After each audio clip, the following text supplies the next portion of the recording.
We'll make the Demons the focus of our boardroom agenda for round 3, Lloyd, because there are problems off field, there are problems on field. I'll get you, though, to wade through what is annoying this football club on field. Well, we're going to talk about the Gold Coast Suns shortly, and Damien Hardwick speaks about identity. Well, I don't know what Melbourne's identity is right now. So for me, they always were a really strong stoppage side. They were really strong in defence, and they were tough. But I couldn't say we're going to get to some stats soon. They're certainly a very poor stoppage side.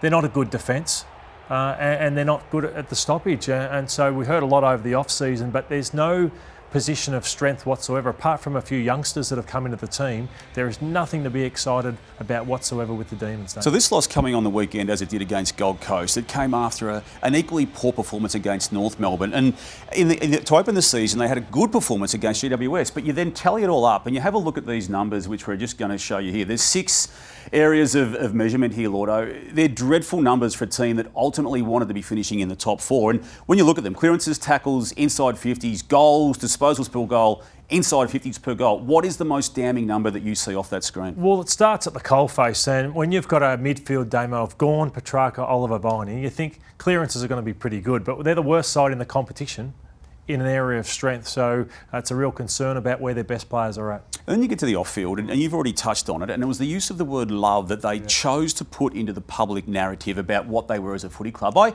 had some reservations, Thordo, and it was always based upon what they were going to then do with regards to the win-loss column. It's not coming out well. You don't just click your fingers and fall in love. You're either in love or you're not. You can't convince people you are. And this club has hemorrhaged off-field. They've lost a chairperson, they've lost a CEO.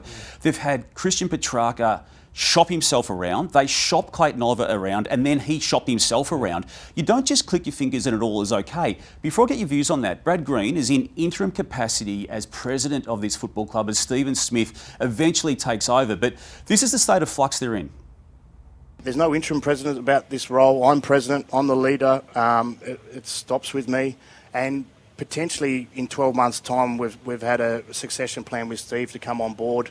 He's on the board now, he's a director, and then he can succeed me in 12 months' time and I can ride off into the sunset.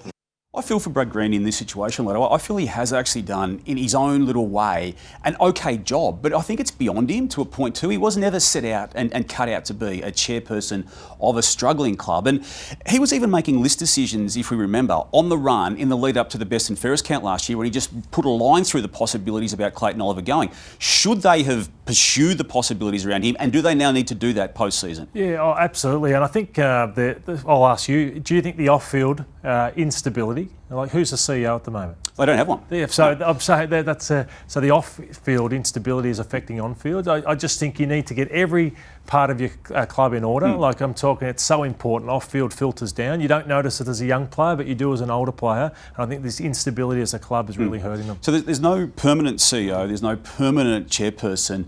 They've got issues with the leadership of the club, and they're losing matches of footy in poor fashion. Yeah, and a number of changes at assistant coaches level too, which maybe hurt them as well, losing some key senior men.